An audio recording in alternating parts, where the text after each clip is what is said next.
Cuando la noche cae, las sombras parecen susurrar historias que prefieren quedar en silencio.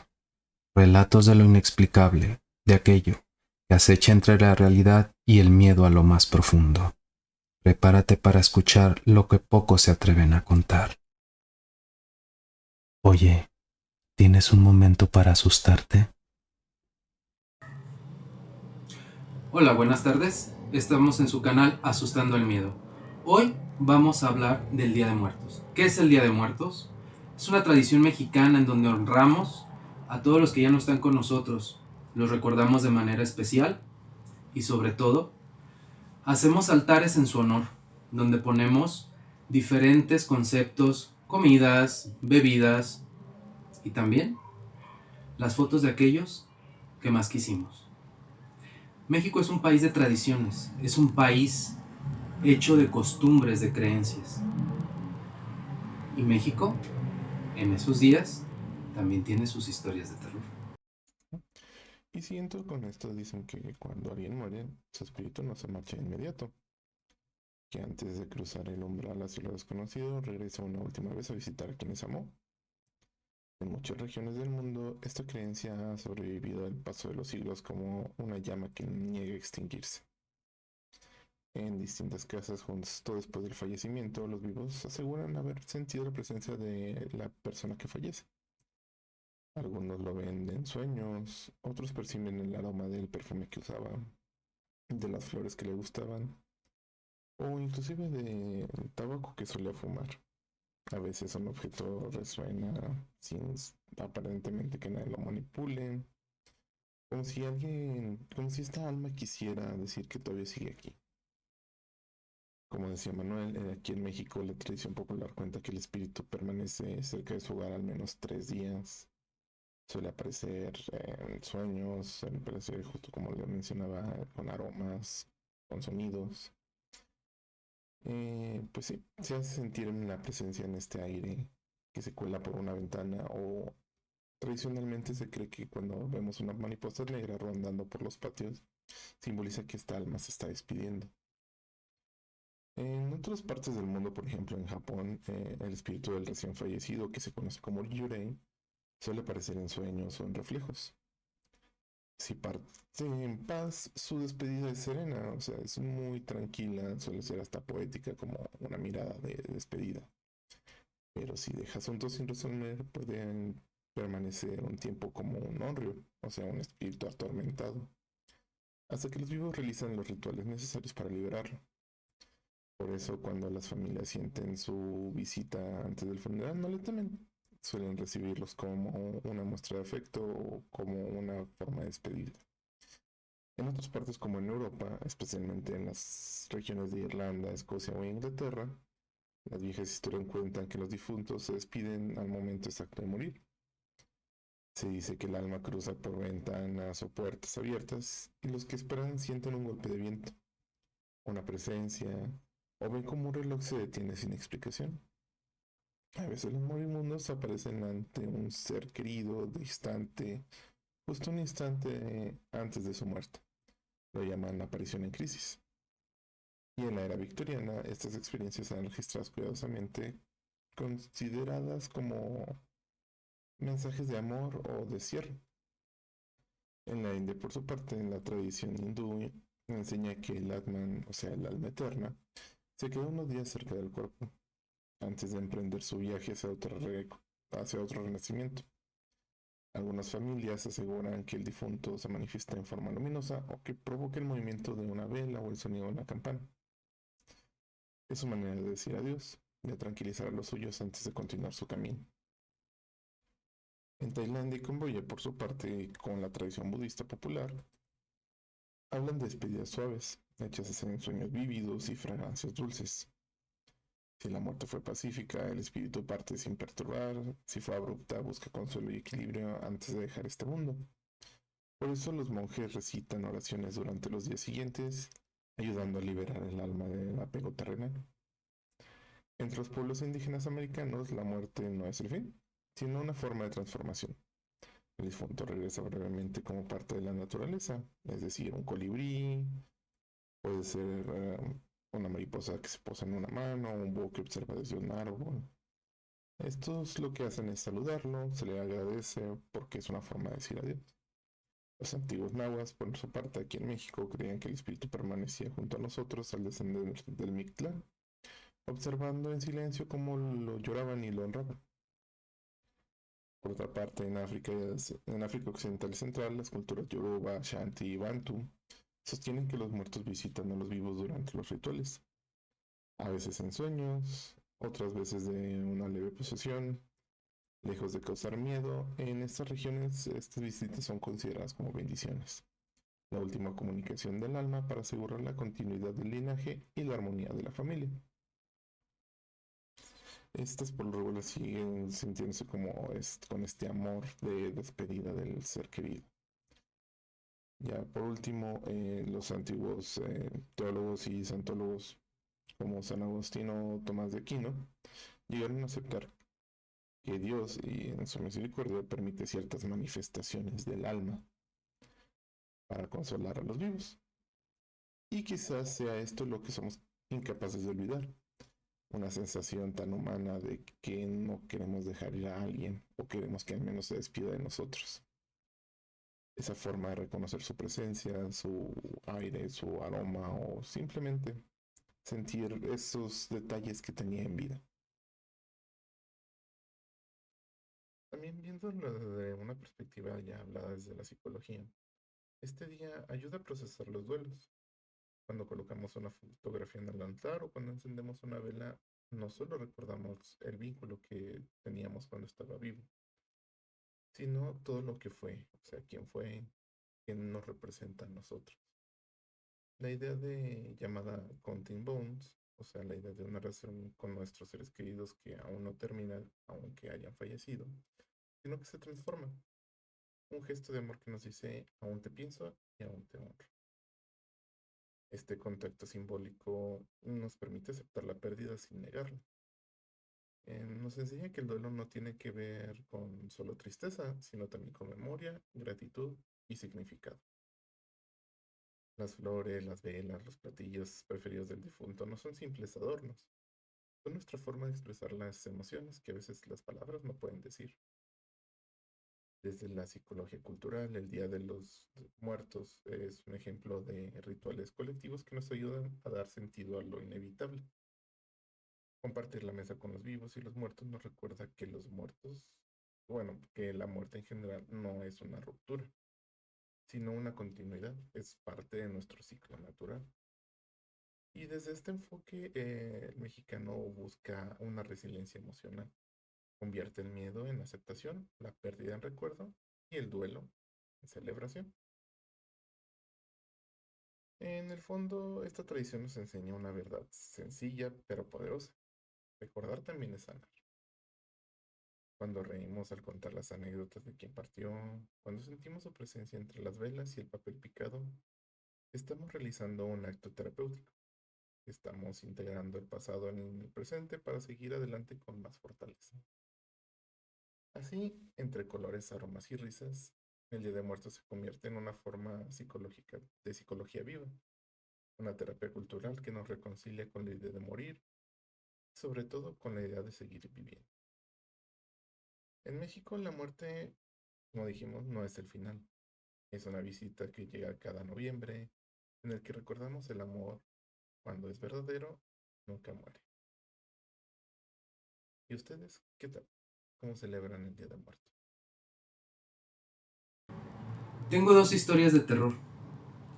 Una de nuestro amigo Jorge, un suscriptor, que nos hizo favor de llegar su historia del Día de Muertos a través del correo. Él es de Chiapas. Jorge nos cuenta que le pone a su historia el nombre de Lo que no debe regresar. Jorge dice que su familia siempre ha celebrado el Día de Muertos como una festividad mayor, porque a ellos les da mucha alegría recordar a los que ya no están, a los que partieron de este mundo, a los que les dejaron un grato recuerdo, y ellos, a manera de honrarlos, les preparan un altar muy grande, bonito, lleno de todos esos colores y olores, aromas, sabores, bebidas que en vida agradaban a quien estuvo con ellos. Jorge nos cuenta que tristemente esta historia es hace 3 años. Un primo de él, que era como su hermano, partió de este mundo, dejando una tristeza muy grande entre todos sus familiares, pero en él de una manera muy especial. Se crió con él, creció con él.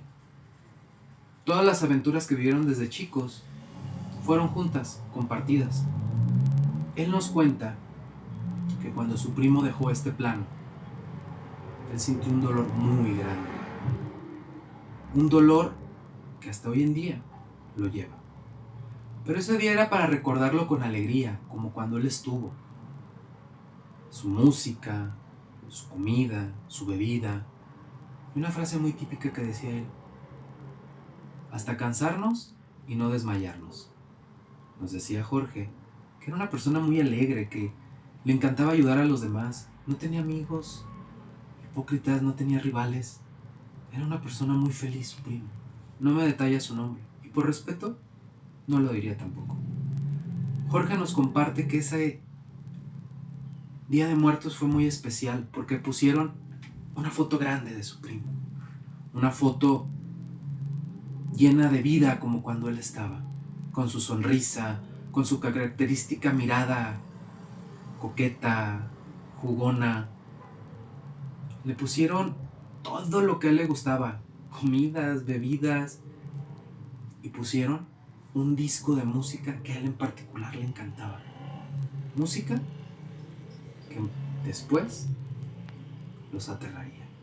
Dice que esa noche, cuando se fueron a dormir, dejaron las velas prendidas para que las personas que venían del más allá, en especial su primo, se dieran cuenta que en esa casa los estaban esperando con gusto, con alegría. Pero al pasar la noche, empezó a sonar la música que le gustaba a su primo. En una radio que tenían por allá, que de hecho, dice Jorge, que ni siquiera servía. La tenían arrumbada en un cajón, allá, lejos. Buscaban de dónde venía la música, pues esa noche mucha gente celebra como una festividad, con música, con cantos, van a los panteones. Pero se dieron cuenta que la música no venía de fuera, venía de adentro, del rincón donde su primo en vida se sentaba. Y estaba esa radio que nadie lo utilizaba, estaba descompuesta. Su sorpresa fue que cuando se levantaron, vieron que la música sí venía efectivamente de ese lugar. Todos con alegría pensaron que su primo había regresado, pero había algo muy particular. El aire olía feo. No olía a los inciensos, no olía a la comida que habían dejado para las personas que regresaban. Olía como a podredumbre. De repente, las velas del altar de muertos se apagaron. Y ahí fue cuando comprendieron que lo que había regresado no era su primo. Era otra cosa. Ya que los grifos del agua empezaron a abrirse solos, las puertas se empezaron a azotar y un aire muy helado empezó a entrar en toda la casa. Se sentía el ambiente oscuro. A lo lejos empezaron a oír sollozos imitando la voz de su primo. Pero su primo jamás les hubiera jugado una broma de ese estilo, jamás, y menos a su familia. Si él regresaba, era para alegrarlos, como lo fue en vida. Pero esta vez, lo que estaba ahí no era su primo, y no los quería alegrar.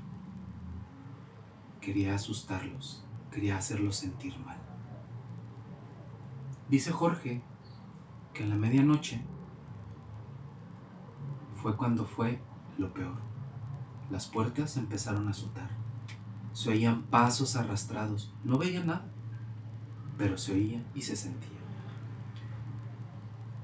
Todos asustados se metieron al cuarto de Jorge, su sobrino, su hermana y sus padres. ¿Por qué? Se sentían seguros con Jorge. Es un hombre fuerte, Jorge. No lo describe. Da seguridad. Todos se armaron de valor y durmieron juntos. Y digo, se armaron de valor porque aceptaron que lo que estaba ahí sí los quería afectar. Nos cuenta Jorge que pasadas las 2 de la mañana, casi las 3, escuchó cerca de su oído: no todo lo que regresa viene por alegría. Y comprendió que verdaderamente lo que volvió no era su primo. ¿Cuántas veces nos hemos topado en situaciones de la vida que creemos que lo que nosotros estamos haciendo para honrar a alguien que ya no se encuentra,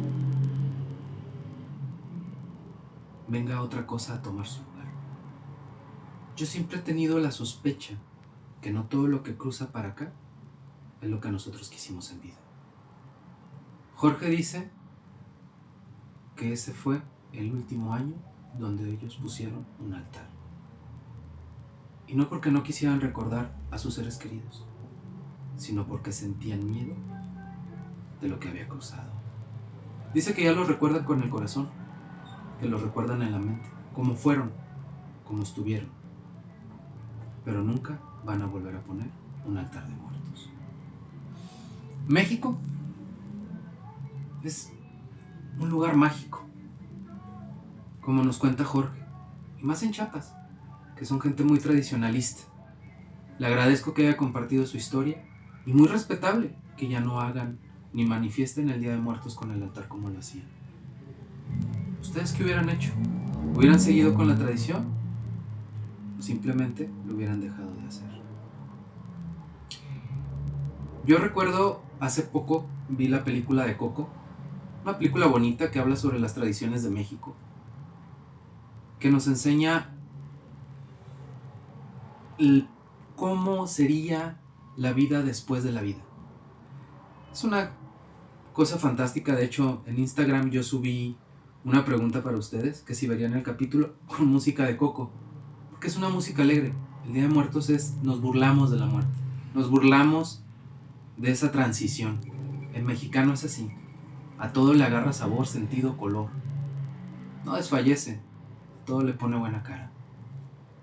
Como Margarita, otra suscriptora que me hizo llegar por vía mensaje de WhatsApp su historia. Es corta, pero aterradora. Margarita es de la Ciudad de México y nos cuenta que toda la vida desde su bisabuela, ponían altares de muertos. Jamás lo dejaron de hacer. Esa vez iba a ser muy especial. ¿Por qué?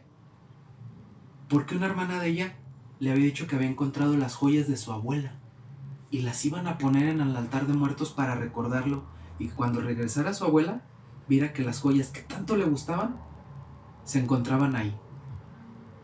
Margarita nos cuenta que esa vez hicieron el altar más grande de muertos que habían hecho en toda su vida. ¿Por qué? Porque habían encontrado las joyas de la abuela y querían ponerlo. Querían que la abuela disfrutara, que volviera a sentir sus joyas. Pero, una vez más, ella titula esta historia: no era mi abuela, era algo más. Dice que eran las 8 de la noche, prendió las velas, estaba su familia reunida, cenaron, comieron pan de muerto, tomaron uno que otro trago, platicaron anécdotas de las personas a las que les habían rendido y prendido el altar. Todos empezaron a ir como eso de las 11 de la noche a sus casas, pues al día siguiente unos trabajaban, otros iban a las escuelas, pero todos contentos porque habían hecho un altar como nunca lo habían tenido. Nos cuenta Margarita que ella es madre de 2 hijos, pero ya son grandes, tienen su vida hecha y se fueron con sus parejas. Ella se queda sola. Su esposo ya había dejado el mundo hace mucho tiempo. Lo recordaba y lo extrañaba. Eran las 12:15, dice que lo recuerda bien, cuando empezó a oír como si movieran en el altar las joyas de la abuela. Ella, contenta, no le dio miedo, dijo: mi abuela regresó a ver las joyas que tanto le gustaban. Pero pasó algo que la dejó muy desconcertada a Margarita. Sintió que le tocaron los pies, pero sintió como si un hielo pasara por las plantas de sus mismos pies. Eso no le gustó, jamás en la vida había pasado algo así. Y nunca había sentido una sensación tan fría, tan vacía. Se asustó, Se dio el parón de la cama y corrió al baño a ver qué le había tocado porque sentía sus pies mojados. Cuando llegó al baño, prendió la luz y el aroma que había en el baño era un aroma horrible, un aroma inconcebible.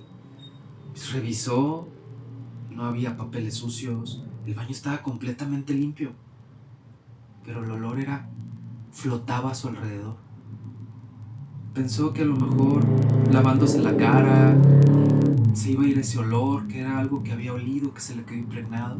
Empezó a lavarse la cara. Cuando él se levanta y se ve en el espejo, ve un reflejo de algo que asemejaba a su abuela, pero tenía una mirada oscura, macabra, y una sonrisa que le heló la sangre.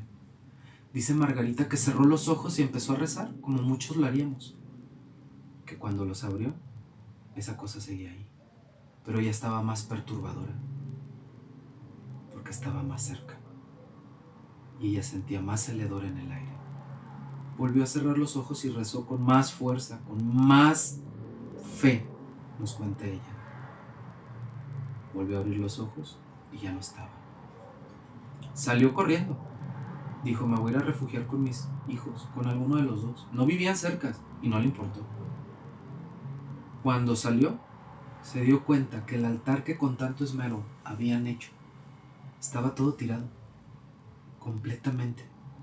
Como si alguien con mucho coraje hubiera aventado los panes, las velas, las joyas de la abuela, las fotos estaban quebradas y la de su abuela estaba tirada boca abajo con los cristales abiertos. Ella lloró. Cuando ella empezó a llorar, oyó una risa que venía desde su cuarto y le decía, no soy yo y te vas a ir conmigo. No es ella y te vas a ir conmigo. Ella no entendía por qué. Lo que hizo no fue para molestar a nadie, fue para honrar a la gente que ella quería en vida. Pero siempre hay cosas que no comprendemos, que no les gusta vernos felices, dice Margarita. Dice que salió corriendo, agarró las llaves de su carro y no regresó esa noche. Llegó con uno de sus hijos, le contó lo que había pasado y duró una semana con él. La mañana siguiente, regresó, pero a limpiar el desorden junto con su madre. Dice Margarita que nunca volvió a poner un altar como nuestro amigo Jorge. Y que desde ese día, la noche de muertos, no la pasa sola. Va y duerme con alguno de sus familiares. Margarita, muchas gracias por habernos compartido esta historia. Es difícil ver que la gente que queremos se nos ha ido. Pero es más difícil cuando con tanto amor y cariño les dedicamos algo cuando ya no están, que otra cosa tome su lugar para recordarnos que la maldad existe. Les quiero compartir algo. Esta es una anécdota mía. Fue hace muchísimos años. Mi familia nunca pone altares de muerto ni nada tradicional. Por falta de tiempo, porque simplemente nunca se nos hizo una costumbre. Pero siempre, el Día de Muertos, a mí me llega un perfume de mujer. No lo detecto. Esta vez no fue la excepción. Cuando llegué a mi casa después del trabajo y de ciertas actividades que tengo, entré. Estaba solo. No había ninguna mujer, lógicamente. Pero ese perfume rodeaba la casa. Yo no le hice caso. No pasó a mayores. Pero es curioso que ese perfume, desde que vivía con mis padres hasta donde yo vivo hoy, me sigue siguiendo. No sé, no se los puedo explicar. No conozco a nadie que use ese perfume o no lo relaciono. Y la única persona que ha partido cercana a mí es mi abuela, y ella no lo usaba. Amigos, Espero que les haya gustado. Es un video breve, corto, ya que las situaciones ajenas a nosotros, Mario no pudo estar conmigo. Él va a subir otras historias, si no puede, pues espero que les gusten estas. La próxima semana va a haber un video más largo, junto Mario y yo juntos. Y espero que les guste, den like, se suscriban, compartan, difundan y entre más gente el canal va a ir creciendo. Gracias. Bueno, yo también les traigo otras dos historias. La primera me la manda una amiga muy, muy cercana. Y la titulo yo El último dios. Espero, yo sé que nos escuchas, entonces espero que te guste cómo la narro. Le hice algunas modificaciones para que quedara en este lenguaje. Y dice, yo sabía que mi papá no tenía posibilidades de sobrevivir. Su cuerpo estaba demasiado cansado, ya muy dañado por el COVID y por las secuelas del trasplante. Aún así, me costaba aceptar lo inevitable. Esa noche me encontraba sola, sentada en la barda de la rampa de urgencias. El aire era helado. Noviembre siempre trae ese frío que cala hasta los huesos, pero ese día estaba más gelido que nunca. Lo último que supe fue que la pasarían al Prisma para hacerle una hemodiálisis. Sus riñones habían dejado de funcionar. Los análisis estaban por los cielos y los médicos ya me habían advertido lo que no quería oír. Ya era cuestión de tiempo. Aún así, me fue a bañar. Tenía guardia al día siguiente en el trabajo y necesitaba, al menos, sentirme limpia después de tantas horas de angustia. Regresé a la rampa con el cabello todavía húmedo, envuelto en una chamarra, un gorro y una bufanda. El cansancio me vencía. Me acurruqué en posición fetal tratando de entrar en calor y poco a poco el sueño comenzó a arrastrarme. Mi papá tenía una costumbre muy suya. Cuando estaba a nuestro lado solía acercarse por detrás y apretarnos suavemente el cuello, justo en la nuca, haciéndonos cosquillas hasta que soltábamos una risa involuntaria. En medio del sopor sentí de pronto ese mismo cosquilleo. Una mano cálida se deslizó, con esa familiaridad que solía ser de él. Me estremecí. No había nadie. Y sin embargo lo supe. Era mi papá. Me incorporé despacio, con el corazón latiendo desembocado. Miré hacia el hospital, hacia las frías luces del edificio, esas ventanas silenciosas y murmuré en voz baja. Ya te fuiste, ¿verdad, papá? Levanté la vista hacia el reloj. Marcaba las 12:20 de la madrugada. Poco después sonó mi teléfono. Era el personal del hospital. Me pedían que pasara a la recepción de urgencias. Al llegar, una enfermera me miró con cautela y me preguntó qué parentesco tenía con el señor José. Les dije, es mi papá, aunque en el fondo ya conocía la respuesta que me darían. Desde entonces, esa hora se quedó guardada en mí. No necesito mirar el reloj para recordarla. Basta a veces con que siento un leve cosquillo en la nuca y el frío de noviembre para sentirlo otra vez, para sentir que mi papá vino a despedirse de mí. Bueno, esta siguiente historia me pasó a mí. Fue una noche joven, no sé si llamarla tormentosa, pero fue muy emocional y hasta terapéutica. No sé si a ustedes les ha pasado que en sueños los visitan sus familiares. A mí me pasó, por así decirlo, porque yo desde mi punto de vista no puedo decir que fue algo paranormal. Yo en este caso considero que, por ejemplo, algo que vemos nosotros en teoría de psicología es que los sueños son una manera de enfrentar las problemáticas que vivimos al día a día. Entonces, ¿qué pasa? En este sueño yo estoy soñando que estoy aquí en casa. Bueno, lo que pueden ver, no es mucho de mi casa. Eh, en ese entonces escucho, yo no soy mucho de ver en mis sueños suelen ser un tanto extraños, pero escucho muchas veces voces. Y en esas voces escuchaba las voces de mi abuela, de algunos seres que partieron antes que yo. Y cómo era esta parte de querer algo, o sea, de querer comunicar. Creo que me querían comunicar que estaban bien o que tenían cosas todavía por hacer, que fuera y resolviera algunas cosas. Pero yo en ese momento estaba con una reacción emocional tremenda. Ya habían pasado prácticamente 2 años desde que mi abuela había fallecido.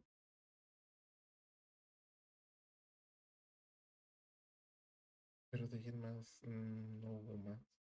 Sentí solamente esta presencia, sentí la presencia de cuando de repente alguien estuvo a tu lado, de cuando alguien se juntó contigo y estuvo platicando. Esa sensación en el colchón de una pequeña calidez, ese hundimiento que se notó en unos segundos y después se quitó. Pero esa es una parte buena. Hay partes también interesantes que me llegaron a pasar. Eso no fue aquí en este departamento, esto fue en la casa de mis papás. Seguido y no nada más en la noche de Día de Muertos. Seguido en esa casa se sentían presencias muy abrumadoras, muy pesadas. Sobre todo en las noches yo alcanzaba a ver desde la cama que estaba pegada a la puerta de entrada y a la ventana. Siempre se veía una silueta de un hombre muy alto. Un hombre de traje gris con sombrero. Y siempre estaba en esa puerta, vigilándome. Un día mi esposa fue a la casa de mis papás y convivimos un tiempo. Y me comentaba que ella veía una niña en ese cuarto, una niña escondida en el closet. Me platicó que cuando habló con la niña, esta niña le decía que se escondía del hombre alto, de hombre que le golpeaba a su pareja, que la golpeaba a ella y que siempre los maltrató. No sé en este caso si sean un eco de lo que haya pasado o sencillamente fue el alma que quedó atrapada y que está repitiendo constantemente una y otra vez lo que vivió sin poder ponerle fin, sin tener una forma de salir de ese ciclo de tormento o un castigo divino tal vez. Sea como sea, en este caso, ¿cómo lo recordamos? ¿Cómo sabemos quiénes fueron, quiénes son? ¿Cómo los acercamos para que se despidan? Sinceramente, no es algo que yo sepa decir. Pero, ¿cómo ustedes le harían si ya detectan de repente que en su casa se manifiestan seres que desean trascender y hay seres que no los dejan? Seres que siguen repitiendo las mismas violencias durante años, siglos. ¿Ustedes qué harían? Sin más por un momento, yo me despido en nombre de Manuel, que me mandó estas historias mucho antes y yo no he tenido tiempo de editarlas. Me disculpo. Eh, Sin más por el momento, les deseamos un muy feliz Día de Muertos atrasado. Espero que hayan disfrutado, que hayan celebrado con sus seres queridos y seres que hayan trascendido. Y una última cosa antes de terminar. Cuando ustedes prueban la comida después del Día de Muertos, ¿se les quita el sabor o se aumenta? Escuchaba hace poco, justamente en un podcast de historias sobre psicología no, perdón, medicina forense, que hablaban de este tema, de cuando la comida aumenta de sabor o disminuye de sabor. Yo por mi parte no he sentido algún cambio de sabor, pero está en la tradición popular y es bueno interrogarlo. Entonces cuéntenos si gustan aquí en comentarios. ¿Ustedes han notado cambios en el sabor de la comida? Ah, y no te olvides de seguirnos en nuestras cuentas de redes sociales como X, Spotify y YouTube. Asustando al miedo. Y si tienes alguna historia que te han contado, que has vivido, o que simplemente has escuchado y te ha provocado un escalofrío, no dudes en compartirla a asustandoelmiedo.gmail.com, donde tu historia será narrada a través de nuestra voz. Y recuerda que si no puedes conciliar el sueño, un escalofrío está recorriendo tu espalda, posiblemente algo te esté observando desde las sombras. Que pases una excelente noche.